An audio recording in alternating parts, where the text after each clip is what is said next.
Olá, amados irmãos e irmãs, com muita alegria, hoje, dia 17 de fevereiro, quinta-feira, da sexta semana do Tempo Comum. Nos unimos na presença do Senhor para acolher a sua palavra e dela aprender a amar e servir. Você que está chegando agora no canal do YouTube de nossa paróquia, eu te convido a se inscrever, a deixar o seu like, mas sobretudo, compartilhe com alguém que você conheça, para que a palavra de Deus alcance mais corações. Iniciemos este momento traçando sobre nós o sinal do cristão. Em nome do Pai, do Filho e do Espírito Santo. Amém. A graça e a paz de nosso Senhor Jesus Cristo, o amor do Pai e a comunhão do Espírito Santo esteja sempre convosco. Bendito seja Deus que nos reuniu no amor de Cristo. O Evangelho de hoje, amados irmãos e irmãs, se encontra em São Marcos, capítulo 8, versículos 27 a 33. O Senhor esteja convosco, Ele está no meio de nós. Proclamação do Evangelho de Jesus Cristo segundo Marcos. Glória a vós, Senhor. Naquele tempo, Jesus partiu com seus discípulos para os povoados de Cesareia de Filipe. No caminho, perguntou aos discípulos: quem dizem os homens que eu sou? Eles responderam: alguns dizem que tu és João Batista, outros que és Elias, outros ainda que és um dos profetas. Então ele perguntou: e vós, quem dizeis que eu sou? Pedro respondeu: tu és o Messias. Jesus proibiu-lhe severamente de falar a alguém a seu respeito. Em seguida começou a ensiná-los, dizendo que o Filho do Homem devia sofrer muito, ser rejeitado pelos anciões, pelos sumos sacerdotes e doutores da lei. Devia ser morto e ressuscitar depois de 3 dias. Ele dizia isso abertamente. Então Pedro tomou Jesus à parte e começou a repreendê-lo. Jesus voltou-se, olhou para os discípulos e repreendeu a Pedro, dizendo: vai para longe de mim, Satanás. Tu não pensas como Deus, e sim como os homens. Palavra da salvação. Glória a vós, Senhor.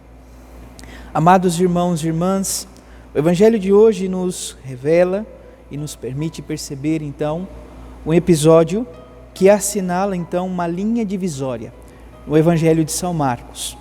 O Evangelho que estamos acompanhando, então, durante a semana.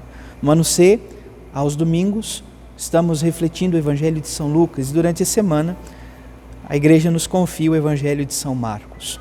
Então, nós vemos uma linha divisória entre a primeira e a segunda parte do Evangelho de São Marcos.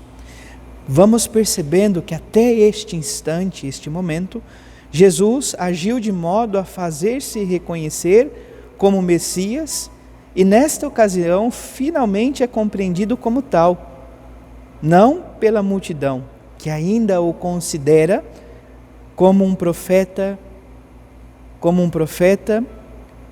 mas ele é reconhecido pelos discípulos, de um modo especial, São Pedro. São Pedro que diz: tu és o Messias, o ungido de Deus. Jesus fica satisfeito com aquilo que São Pedro diz, com toda certeza. Ele faz, poderíamos assim dizer, não aqui de um modo específico, mas nos sinóticos, ele faz um grande elogio a Pedro: é feliz és tu, Simão, filho de Jonas, porque não foi um ser humano que te revelou, mas o próprio Pai que está nos céus. Mas, imediatamente, nós percebemos que Jesus dá uma ordem aos discípulos. Jesus pede para que eles não digam a ninguém, que não falem abertamente que ele é o Messias ungido. E por que disto? Olha, amados irmãos e irmãs, nós vamos perceber em todo o conjunto do texto do Evangelho e aqui, sobretudo no Evangelho de São Marcos, aquilo que pelos estudiosos consideramos como o segredo messiânico. Basta olhar hoje de modo específico. Quando reconhecem que Jesus é o Messias, a partir desta pergunta fundamental, o que dizem acerca de mim aí pelas redondezas? Há uns dizem que é Elias, que é algum dos profetas, enfim. E Jesus então volta-se para os discípulos e pergunta: e vós? Ele pergunta a cada um de nós hoje: e vós, quem dizeis que eu sou? Quem é Jesus para nós? Pedro reconhece como o Messias, o ungido de Deus.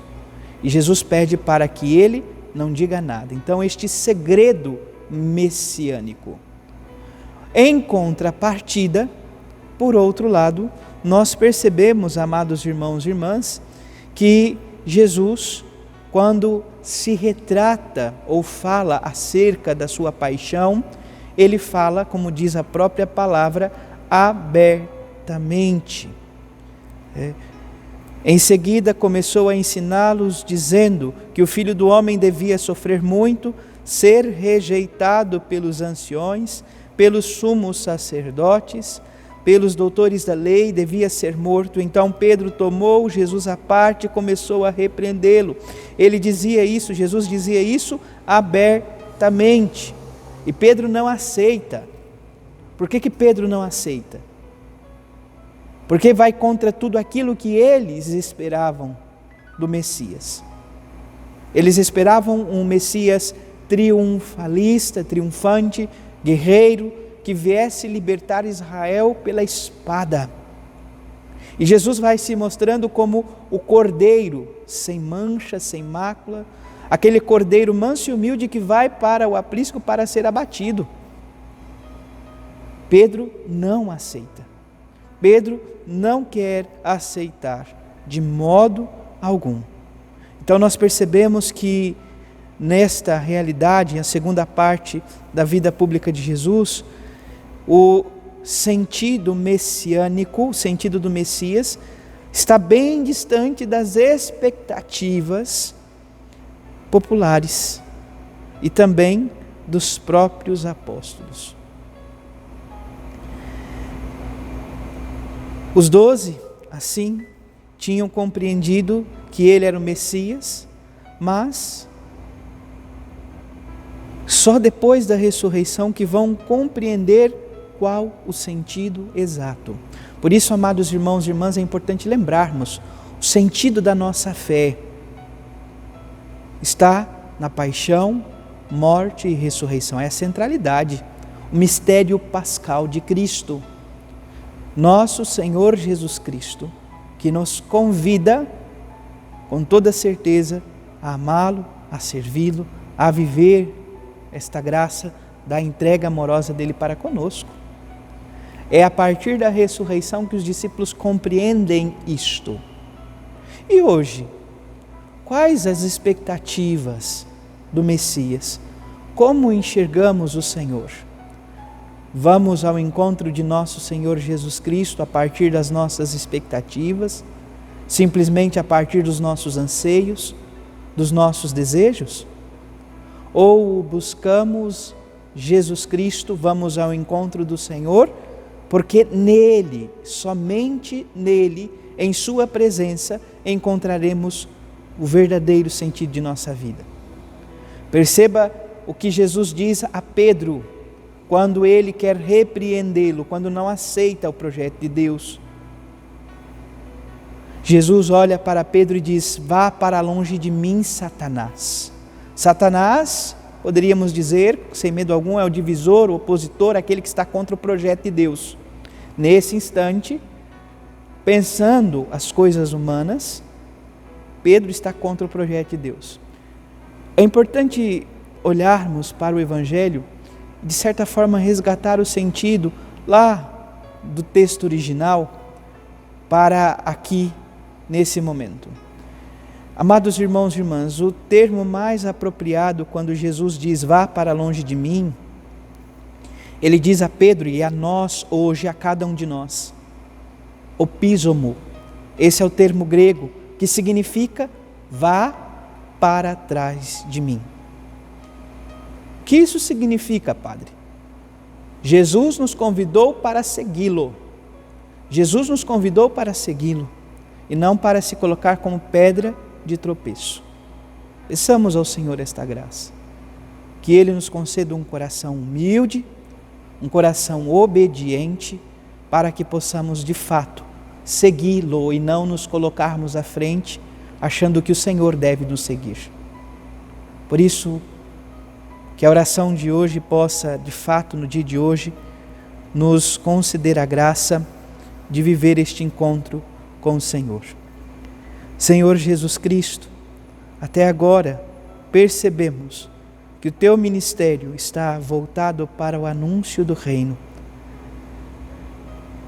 Vivestes este caminho por sinais, por milagres em meio à multidão que o cercava constantemente. Contudo, Senhor, hoje nos convida a um novo ensinamento. Hoje nos convida que o caminho para se viver de fato o grande mistério do Messias esperado se encontra na cruz, se encontra na entrega, se encontra na paixão, morte e ressurreição. Ajude-nos também, Senhor, a abraçar as cruzes cotidianas, a nos colocarmos no seguimento para convosco, porque este é o nosso lugar.